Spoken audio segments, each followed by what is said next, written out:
Alive, cheers, huzzah, happy Halloween, blessed Samhain.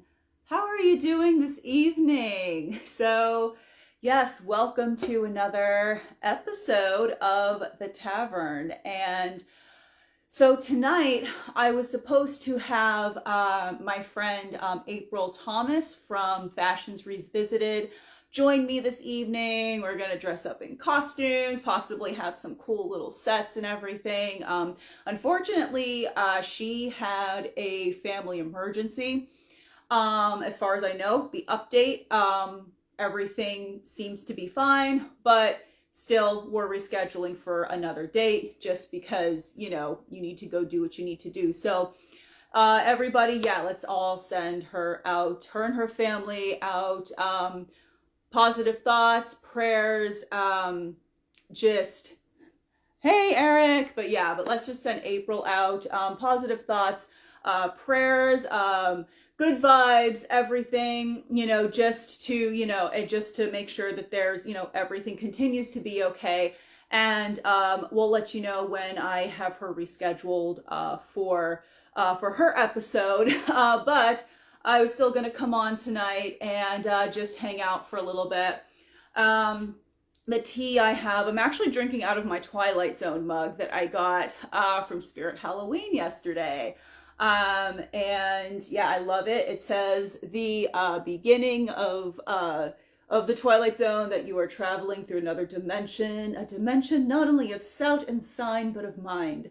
A journey into a wondrous land of imagination. Next stop, the Twilight Zone. Yes, I love this mug. This is like my favorite new mug. And the tea that I'm drinking, it's called, of course, it's Halloween, so I have to drink a tea called Witch's Brew. And it's made by my friend Dina. She makes really delicious jam. She makes great teas. She makes she makes some candles. She's just very, very talented. I think she's also made some historical costumes too. But she's super, super talented. So that's what I'm drinking. And this tea is delicious. It has peppermint, spearmint, honeybush, chamomile, calendula, and rose. So yeah, that's Witch's Brew. Like I said, it's Halloween. I have to drink Witch's Brew. And the candle that I have going, it's by Underworld Connections. It's by a YouTuber actually called, her name's Leah Mouse. At least that's her YouTube name, but her name's Leah, but she goes by Leah Mouse online. And I've been following her actually for quite some time. She has a candle company called Underworld Connection, and this is her Nosferatu candle. Those familiar with Nosferatu, you know who Nosferatu is. If you're not, he is actually a German vampire. It's basically a silent vampire film from 1922, I believe. Yeah, I believe it's 1922. It's based off of Bram Stoker's Dracula. And yes, this is her Nosferatu candle. Smells really good. The smell, it reminds me of old 1920s Hollywood. If you can imagine what that would smell like, but it really has like just that scent of nostalgia. It's kind of florally, but not too much. But yeah, it's really, really good. I think I don't know, it almost smells kind of like incense as well too. So yeah, but I love it. And but that's what I got going on over here. And October has been super, super busy for me. I had a gig, probably like some type of gig, literally every weekend. It's kind of been like that since September. I don't know how your October was, but for me, like since September, I've had like some type of gig pretty much every weekend, whether it was musical or non-musical or storytelling. I know October I had the Outlander event where I performed with Wayward Companions, and then I had two concerts put on by my friend Chuck Austin, and also I also had the lantern tours where I was a storyteller at Depreciation Lands Museum. But yeah, it was a very, very busy month. And even like this past weekend, was so busy, and I'm almost just, I don't know, like I am in a Halloween just coma right now, and I don't know how you are. Let me know how you are. Like, I don't know, are you in a Halloween coma right now? Because I was going to be, I planned originally to put back on, especially like if I was going to be going on with April tonight, I was going to put back on my Catherine Kruger, Freddy Krueger's daughter, costume. In fact, I actually made a little reel. It's my most recent post, right next to my pinned post about my gigs. But I made a little reel with my, my put together. I was supposed to be Melinda Kruger, or Maggie Burroughs, as she's known as, before she realizes she's Catherine Kruger. Did I say Melinda Kruger? I don't know. My brain's just fried right now. You got to excuse me. That was Catherine Kruger. But I was going to put it back on, but I don't know. I'm just feeling just very, like I said, just kind of like I'm in this coma here, where it's like I ate junk yesterday and today, still went to the gym, but I pretty much just ate. I didn't eat the best, but hey, it's okay. It's Halloween. But it's almost like this tea is going to kind of cleanse me of all that sugar. And I am going to be then just kind of getting back on my eating ritual and everything, my usual eating routine. But yeah, and also just so you know, if hopefully it won't happen, but if my phone drops, it's because I really, really need a new tripod. So, because on my tripod, the thing that actually holds my phone in place, something with the springs broke. So I'm either going to try to fix it. If I can't fix it, I'm going to need to get a new tripod. Right now, things are duct taped. My phone's literally duct taped to my tripod. And then there's a pillow right at the foot of my tripod. But so this all looks nice, but everything else, like the behind the scenes stuff is pretty comical. So hopefully everything will hold, but if my phone happens to drop suddenly and land on a pillow, like that's why. So, so yeah, we'll see. But yeah, you just got to work with what you got. But yeah, but I don't know. Like I said, like I'm just kind of like feeling just really very much in kind of a little bit of like a Halloween coma. I would have, if I was going to go on with April tonight, I still would have, put on my, my Catherine Kruger, costume, but, I don't know, but I don't know, just right now, I'm just kind of like, I just put on my Halloween sweatshirt, and I think there's like the Wolfman going on, and then I have the Twilight Zone over here, Nosferatu over here, witch's brew, and then I'm not burning it, but I have my Gettysburg Farnsworth Inn candle over here, and I am wearing my Nightmare on Elm Street socks that I got yesterday at Spirit Halloween. So yeah, I'm kind of decked out in classic horror, so which is cool.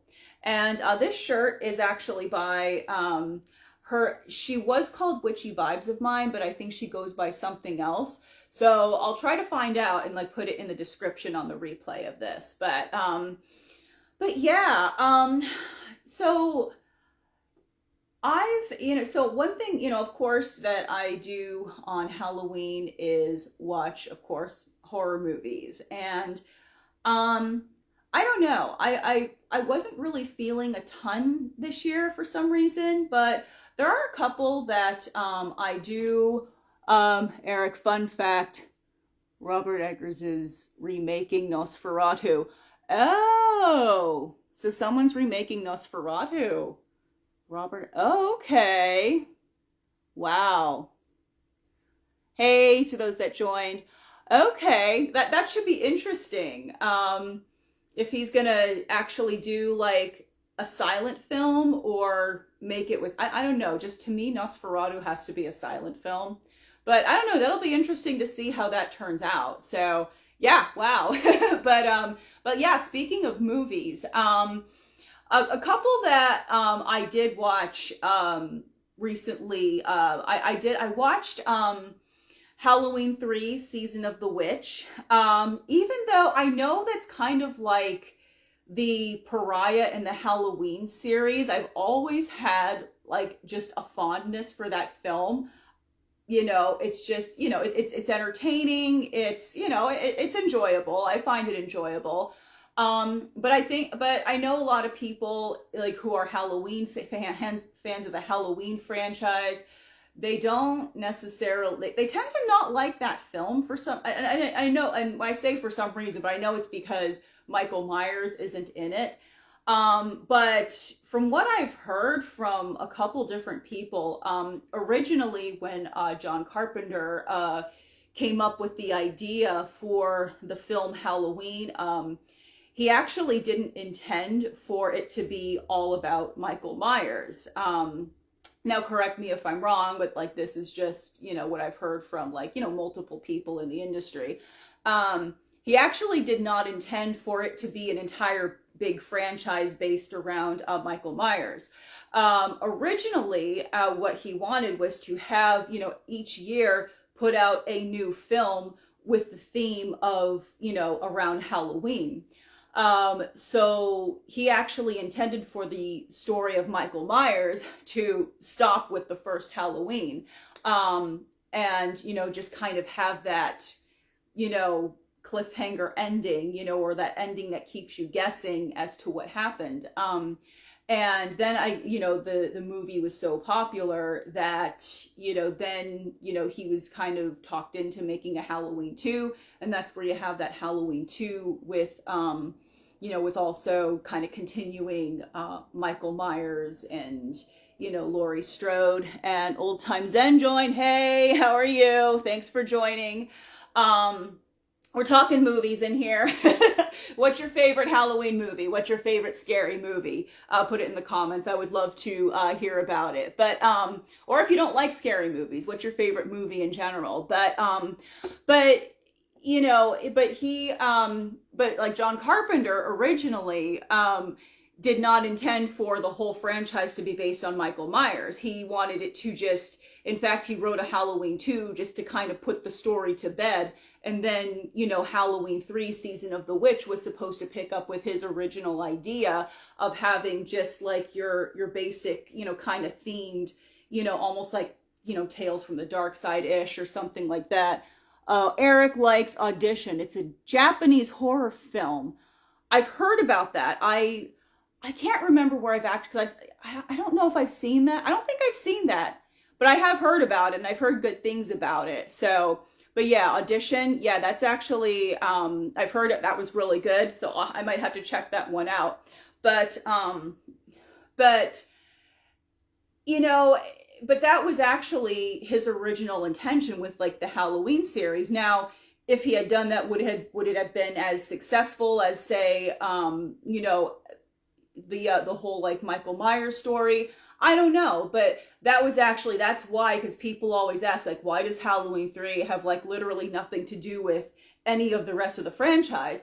Well, that's why. And like I said, I enjoy it. I mean, would I say it's my favorite movie or even my favorite horror movie? No, but it's just something I just like to pop in and just kind of chill out and relax and watch. And another one, especially since I was in the whole Nightmare on Elm Street theme with my costume this year, the Catherine Kruger costume that I did.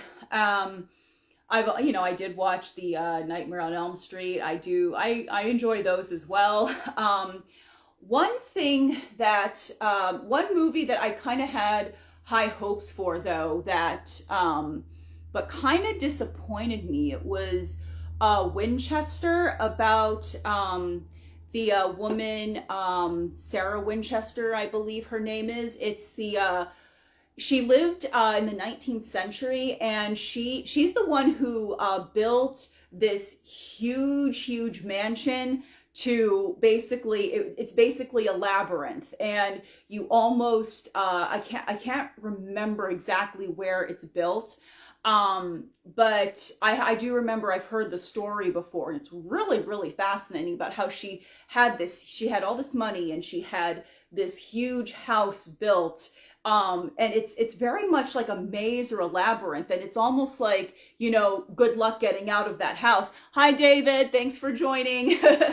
What's your favorite scary movie? So kind of talking movies in here, but she, like I said, I believe her name's Sarah Winchester, but she built this house, and it's said, and it's rumored that she was building it because she was basically haunted by ghosts, and she was building a house so that the ghosts would be trapped and that they wouldn't be able to find her. I'll have to search for that. Maybe do like a little video on that for my second channel. But it's a very, very fascinating story, and it's one that I definitely am interested in looking into. But so when I saw the film Winchester, I was like, ooh, I want to watch this. And I was a little disappointed. Hey, David. Hey, happy Halloween. All right. Yeah. What's your favorite movie or scary movie? So yeah, definitely. I'd love to know. Especially I'd love some suggestions as well. But when I saw that, the movie Winchester came up in my, video feed, like in my, I guess options or choices or whatever. I was excited. It's like, ooh, a movie on that, Sarah Winchester lady, and cool. And the thing is, it's like I was kind of expecting like this kind of gothic Victorian creepy film, and a film actually about Sarah Winchester and why she built the house, and maybe have the film cover like some just some theories and rumors about like what happened to her and everything. But it didn't do that. In fact, it was like set in more modern times, and it was like, the people like happen upon the house and everything, and they run into like the ghosts that haunt it. I mean, I guess it wouldn't have been a bad movie if I didn't go into it expecting what I expected it to be, which was like I said, just this kind of, not this very, like I said, very gothic Victorian, film that was actually about, the Winchester mansion, and how she went mad, how she went insane, and and I was really looking forward to seeing that. So that was mainly why I was kind of disappointed by it, because it really wasn't what I was expecting. So but have you ever had a movie like that where like you thought it was going to be one thing, and then you were just kind of like, oh yeah, Let's see, David. One film that comes to mind is the trilogy of terror with Karen Black back in the 1970s. Okay, yeah, I haven't seen that one. Was that one that you liked, or one that you thought that it was going to be, where it was going, oh yeah, this is going to be, what I'm expecting it to be this way, and then when you watched it, you're just kind of like, oh, okay, like that's not what I was expecting it to be. Or was it one that you really enjoyed? But I really I enjoy like a good kind of like gothic Victorian theme. I think those are some of the most creepy films that take place in just like an old mansion, an old like Victorian mansion. There's just something about the Victorian era that is just so creepy. I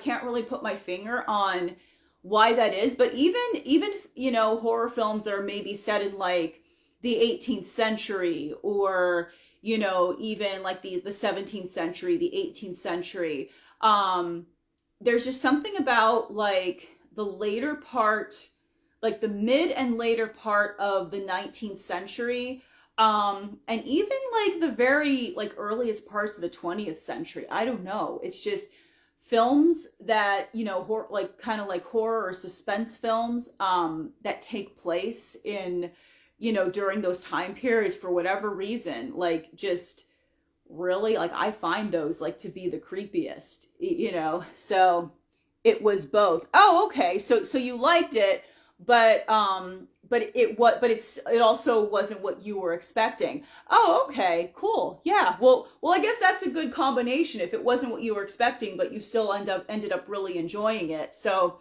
but yeah, but do you yeah, but I'd also love to know, like, do you all prefer modern horror films, or, you know, horror films, I should say, that take place in modern day, or horror films that take place like in the past, like say, you know, mid 20th century, early 20th century, you know, 19th century. Like I said, I think the Victorian era, which is about mid 19th century to very, very early 20th century, is like, for some reason, I just think those are just the creepiest horror films. Another one that comes to mind is The Others with Nicole Kidman. I think that is such a creepy film. It was a film with three stories. Oh, you're talking about the horror trilogy of horror with three stories. The first was about an African voodoo doll that comes to life and terrorizes Karen Black. Oh, wow. Wow. Yeah, that definitely. Those are one of those things where, like, because I know with a lot of, like, you know, some of the films like in the 70s and everything that I've seen, you know, like, of course, like a lot of them, like, they're using like practical effects too, because a lot of course the CGI like wasn't at least as far as I know wasn't around back then. So, and Eric, most period horror films add social commentary like The Others or The Witch. Yeah, and another film that I wouldn't say is my favorite, but I really enjoy is the M. Night Shyamalan film, The Village. You know, again, like that's, you know, just the setting is, you know, like this, like just the setting. It's like a 19th century setting. I'm not going to reveal the end for those of you that haven't seen it, but it does take place. It's like a 19th century setting, which even if the film, and that's the thing too, like for me, films that take place in like a Victorian setting, Gothic Victorian setting, you know, like maybe even early Edwardian setting, there's just something about it that, you know, even if the film itself isn't necessarily scary with like the biggest like jumps and scares and, you know, or even like necessarily any gore or anything like that, there's just still like something about, you know, about that whole setting that I just find just like kind of creepy and like just a little off-putting. And like I said, even, you know, even like a film that takes place in like the 17th or 18th centuries, even like the mid 20th century, like doesn't really creep me out as much. I don't know why, but and David, it was months before I was confident enough to stick my feet out of the bed and the covers again. Oh no. So it got you that much.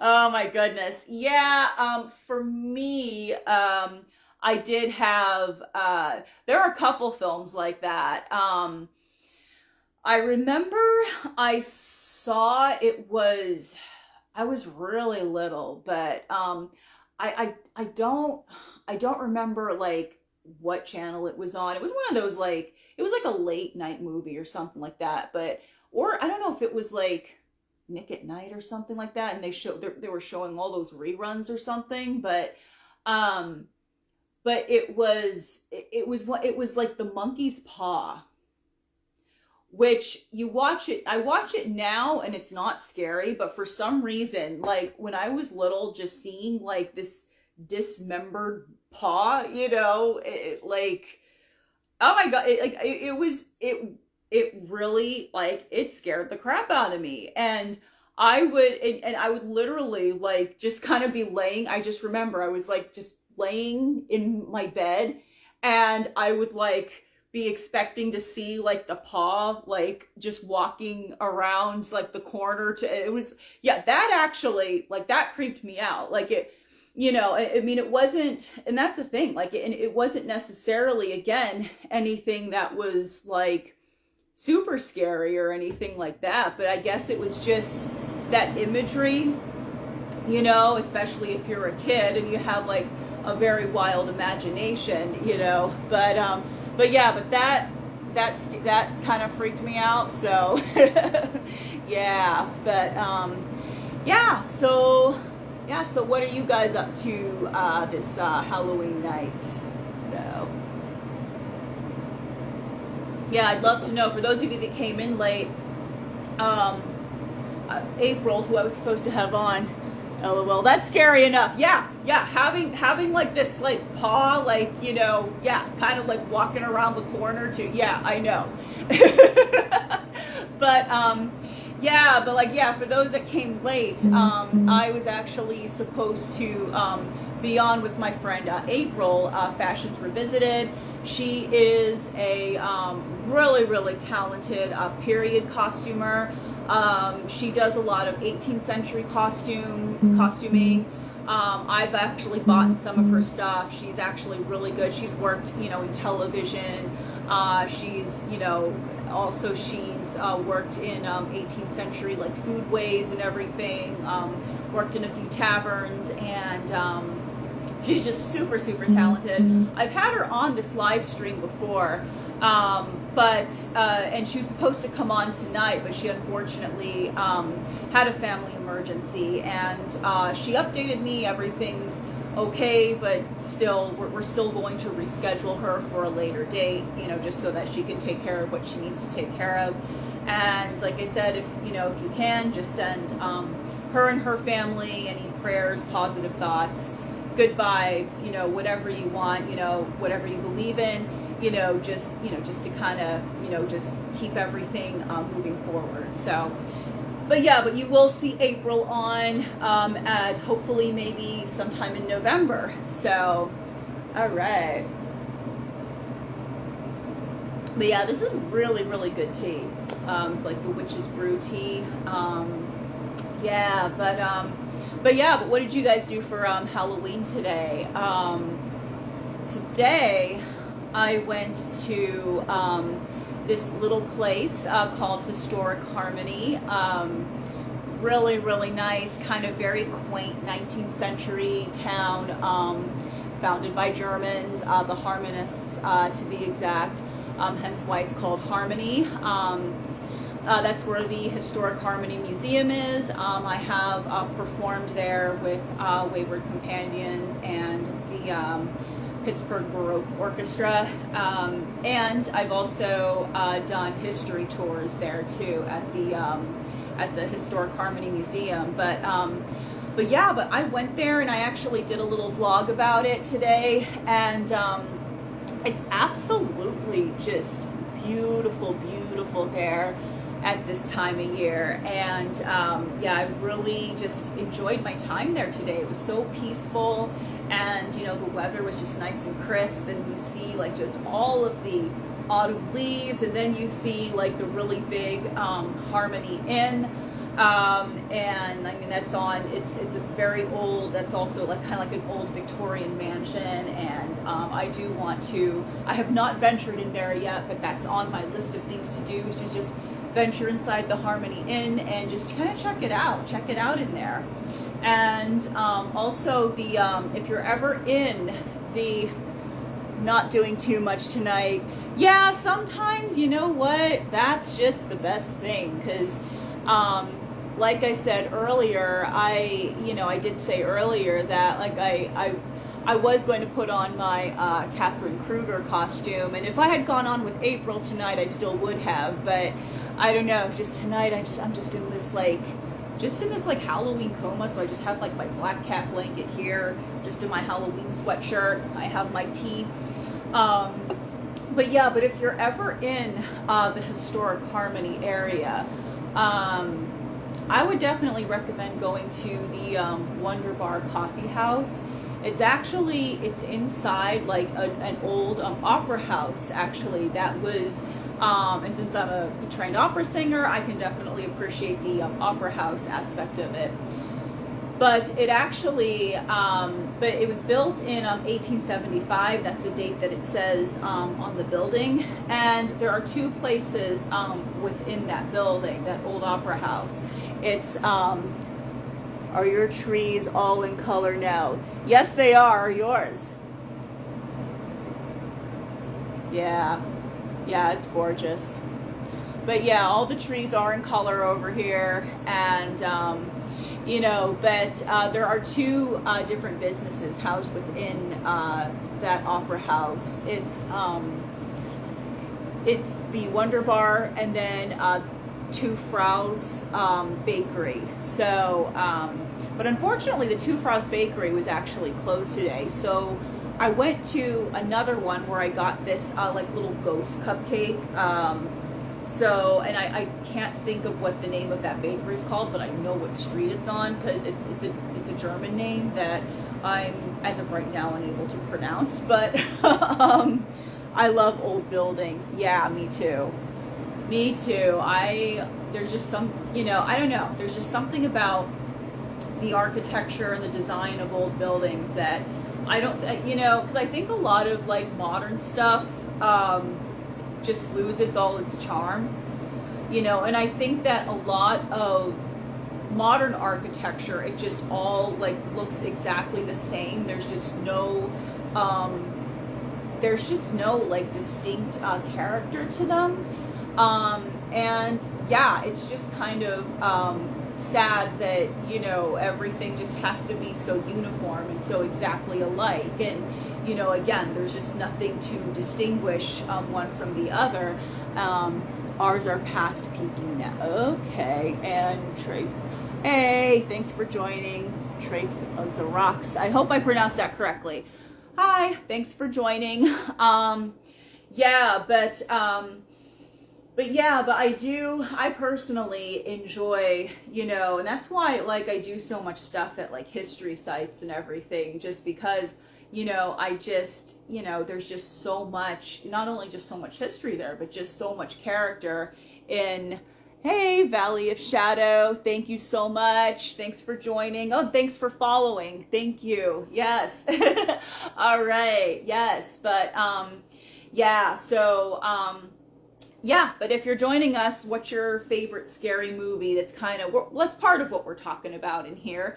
But it's like, for me, it's like I said, just like, I do so much work at history sites, is just simply because, like I said, like, not just the history, but it's also, there's just so much character in the buildings. And even if, like, some of the areas, parts of the buildings, because I have, I used to be a site director at the John Neville House, and even though, yeah, there were parts of the house that were obviously falling apart and needed fixed and everything, still, that's part of the house's history. And, for me, I find that, just so much more, like, visually appealing than, say, some boxy, modern house. That's just, at least that's my opinion. I don't know. I mean, like, if you have any thoughts on it, I'd love to hear it, as to, do you prefer modern, or, do you prefer past or present? Because both have their pros and cons, obviously, as far as design and architecture and all that stuff goes. Because I do know a lot of the houses and the buildings of the past, a lot of them did have to be very hurriedly built, And that's why sometimes you'll go into like a really old house, say that was built like in the later part of the 18th century, early part of the 19th century. Like the foundation might be, you know, a little bit crooked, or maybe like a door frame, you know, might be a little slanted. Or maybe like the door frame like doesn't really, you know, it's like a little bit shorter. You know, part of that was due to the fact that some of those houses did have to be, I totally agree. Yeah, you know what? I don't know. To me, I think a lot of just modern buildings lose a lot of their charm. But yeah, but I know a lot of the, you know, old houses, like the old houses that are centuries old, some of them had to be built, you know, pretty quickly. Simply because, you know, the family or whoever building it, you know, needed it done by the winter time so that they weren't, you know, left to the elements, especially if you were living out on the frontier. You know, but, you know, and, you know, I guess, you know, with newer architecture, you know, you can take your time more, you know, you're not on as much of a time crunch. So maybe, you know, yeah, things might be a little bit more even, but I don't know. I think some of that crookedness, gives it its character. So, all right. So, yeah. So, what will you all be doing with the rest of the evening? I'm probably going to. Well, I have to finish up my newsletter, my October newsletter. I sent out a short flash fiction story that I wrote out to my newsletter. I have to finish writing up the October one, and I'm probably just gonna watch a movie or something while I do that. So yeah, but I want to thank you for joining me this evening. Cheers to you. I'm actually going to get off right now because my voice is actually getting kind of tired for some reason. So I'm going to just drink this tea, and I'll reschedule April Thomas for, you know, another date. And like I said, just send her all your thoughts, prayers, good vibes, send those out to her family, and, you know, fingers crossed that everything continues to be okay. So, and April, if you want to check out her stuff, she's Fashions Revisited on Instagram as well as Facebook. So feel free to check out her stuff if you like, if you're into like costuming and, you know, just really cool period clothing. So, all right, but thank you everybody for joining me, whether you joined only for a little bit or for the whole thing. And if you're only to catch a little bit, I will have the replay on. Thank you, Tiffany, for a lovely night. Happy Halloween. Thank you so much, David, always. We appreciate you. Thank you so much. Yeah, and another last cheers and happy Halloween, and I will see you in the next live stream. All right, take care. Happy Halloween.